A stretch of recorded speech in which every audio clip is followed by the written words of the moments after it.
بل قالوا انا وجدنا آباءنا على امة وانا على آثارهم مہتدون، بلکہ انہوں نے کہا بے شک ہم نے پایا ہے اس پر اپنے آباء و اجداد کو ایک مذہب پر یا ایک طریقے پر، اور بے شک ہم انہی کے نقش قدم پر ہدایت والے ہیں۔ اللہ تعالیٰ نے فرمایا کہ مشرکین مکہ یا اس سے پہلے بھی جو لوگ تھے، لیکن چونکہ قرآن مکہ میں نازل ہوا ہے تو مراد اس سے عام جو ہے مکے والے ہی ہیں، لیکن پہلی قوموں کے بھی یہی حالات ہے جو اللہ تعالیٰ نے پیچھے بیان کیے ہیں۔ جب مشرکین سے کوئی دلیل نہیں بنتی اللہ کے سوالوں کی تو پھر آخر کار پر وہ اسی بات پر آ جاتے ہیں، جی جو ہم نے اپنے باء و اجداد کو کرتے ہوئے دیکھا ہے پایا، ہم انہی کے نقشے قدم پہ چلیں گے۔ تو انہوں نے کہا تھا کہ فرشتے اللہ کی بیٹیاں ہیں، اللہ نے ان کو پسند کر لیا،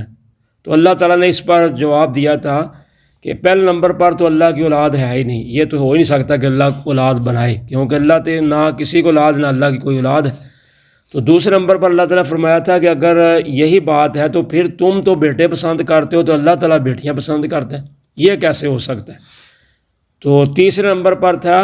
کہ کیا یہ لوگ حاضر تھے اس وقت جب ہم نے ان کو بنایا تھا فرشتوں کو، تو انہیں پتہ ہے کہ وہ بیٹیاں لڑکیاں تھیں، عورتیں تھیں۔ تو اب جب ان سے کوئی جواب نہ بن پڑا تو پھر انہوں نے وہی بات کہی جو پہلے ان کے کہتے آئے ہیں کہ ہم نے اس پر اپنے آباء و اجداد کو پایا ہے ایک طریقے پر، تو ہم انہی کے نقش قدم پر چل کر راہ ہدایت پر ہیں، یعنی راہ سیدھے راستے پر ہیں۔ تو آج بھی یہی ہے کہ جب کسی کو کہیں تو وہ کہتے ہیں جی وہ دیکھو جی اتنے پڑھے ہوئے ہیں، جی وہ اتنے سمجھدار ہیں، تو انہوں نے زندگیاں گزار دی ہیں، تو کیا ان کو پتہ ہی نہیں چلا یا ان کو پتہ ہی نہیں ہے؟ تم زیادہ سمجھدار ہو، تو لہٰذا ہم تو ادھر ہی ہیں جہاں ہمارے بڑے ہیں۔ تو یہی بات وہ کہتے آئے ہیں کہ جی جو ہمارے آباء و اجداد کرتے رہے ہیں ہم وہی کریں گے۔ تو اللہ تعالیٰ فرماتے ہیں وَكَذَلِكَ مَا أَرْسَلْنَا مِن قَبْلِكَ فِي قَرْيَةٍ مِّن نَذِيرٍ، اور اسی طرح نہیں بھیجا ہم نے آپ سے پہلے کسی بستی میں کوئی ڈرانے والا، إِلَّا قَالَ مُتْرَفُوهَا، مگر کہا اس کے مالدار لوگوں نے، کھاتے پیتے لوگوں نے، اِنَّا وَجَدْنَا آبَاءَنَا عَلَىٰ أُمَّةٍ وَإِنَّا عَلَىٰ آثَارِهِم مُقْتَدُونَ، بے شک ہم نے پایا ہے اپنے باء و اجداد کو ایک طریقے پر یا ایک دین پر، اور بے شک ہم انہی کے نقش قدم پر چلتے ہوئے اقتداء کرنے والے ہیں۔ تو اللہ تعالیٰ فرماتے ہیں کہ میرے محبوب پیغمبر صلی اللہ علیہ وسلم، ہم نے آپ سے پہلے جتنے بھی رسول نبی بھیجے ہیں کسی بستی میں ڈرانے والا، تو اس کے جو آسودہ حال لوگ تھے، یعنی کھاتے پیتے جو لوگ تھے،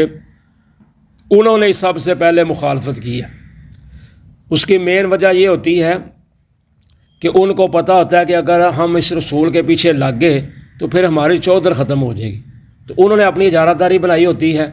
تو اپنی چودر قائم کی ہوتی ہے، تو ان کو خطرہ ہوتا ہے کہ ہماری چودر جو ہے وہ ختم ہو جائے گی اگر ہم رسول کے پیچھے چل گئے۔ دوسرے نمبر پر ان کو یہ ہوتا ہے کہ یہ رسول ہمیں ہمارے مال کے بارے میں بھی بتائے گا، آگاہ کرے گا کہ تم نے یہ مال کہاں سے اکٹھا کیا ہے یا کیسے کرتے ہو۔ تو ہم تو ظاہر یہ بتھا لیتے ہیں، لوگوں سے زیادتیاں کرتے ہیں، لوگوں کی زمینوں پہ قبضہ کرتے ہیں، جو غریب کمزور ہوتے ہیں ان کو دباتے ہیں، تو یا جو بھی ان کے طریقہ کار ہوتے ہیں، ظاہری ہے جس کا ہاتھ جہاں پڑتا ہے بڑے کا وہ ڈال لیتا ہے، تو جس کا ہاتھ ہی نہیں پڑتا ماڑے کا اس نے کیا کرنا ہے غریب نے۔ تو اس لیے ان کو یہ خطرہ ہوتا تھا کہ ایک تو ہمارا چودر ختم ہو جائے گی، دوسرا ہمارے مال کے بارے میں نبی کہے گا یہ تم کہاں سے کماتے ہو، تمہارے کمانے کے طریقہ کار کیا ہیں، تو اس لیے وہ سب سے پہلے مخالفت پہ اتراتے تھے۔ تو جب وہ مخالفت پہ اترتے تھے تو ہمارے جو غریب لوگ ہوتے تھے پھر وہ مجبور ہوتے تھے ان کے پیچھے لگنے کے لیے، جیسے آج ہمارے حالات ادھر بھی ایسے ہیں کہ سندھ کے غالباً خاص کر کے علاقے جو ہیں، تو ادھر وہی کچھ چلتا ہے کہ بڑے جو لوگ ہیں ان کے وہ چھوٹے لوگوں کو دبا کے رکھتے ہیں، جو وہ کہتے ہیں وہ ان کو وہی کرنا پڑتا ہے۔ تو اس لیے اللہ تعالیٰ فرماتے ہیں کہ انہوں نے کہا کہ ہم نے اپنے آباء و اجداد کو ایک دین پر پایا ہے تو ہم اسی پر ان کے نقش قدم پر چل کر ہی اقتداء کرنے والے ہیں، یعنی ہم تمہاری بات نہیں ماننے والے، ہم تو جو ان کو دیکھا ہے جو وہ کرتے ہیں ہم تو وہی کریں گے۔ قال اولو جئتکم باہدی مما وجدتم علیہ آباءکم، کہا کیا میں لایا ہوں اگرچہ تمہارے پاس زیادہ بہتر راستہ یا ہدایت والا اس سے جس سے تم پایا اپنے باؤ اجداد کو۔ قالوا انا بما ارسلتم به کافرون، کہا انہوں نے بے شک جس چیز کے ساتھ تم بھیجے گئے ہو ہم اس کا انکار کرنے والے ہیں۔ نبی اکرم صلی اللہ علیہ وسلم نے فرمایا بھائی جو تمہارا راستہ ہے نا اس سے میں بہتر راستہ تمہارے پاس لے کر آیا ہوں، جو تمہارے باؤ اجداد کا جس کو تم کہتے ہو نا، لیکن میں اس سے بہتر لایا ہوں تمہارے لیے راستہ۔ انہوں نے کہا نہیں،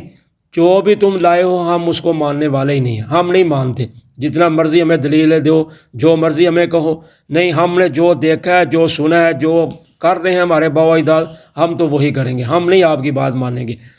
تو اللہ تعالیٰ فرماتے ہیں فَانْتَقَمْنَا مِنْهُمْ فَانْظُرْ كَيْفَ كَانَ عَاقِبَةُ الْمُكَذِّبِينَ، پس پھر ہم نے ان سے انتقام لیا یعنی بدلہ لیا، پس آپ دیکھیں کہ کیسا ہوا پھر انجام جھٹلانے والوں کا۔